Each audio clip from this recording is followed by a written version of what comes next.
สักเท่าไรหากคิดถึงอ้อยอ้อยเธอทำให้ฉันรู้สึกเหมือนตอน14ตอนที่ฉันมีแฟนคนแรก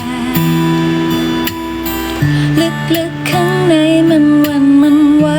แปลกๆเธอรู้ไหมฉันเหมือน14ครั้ง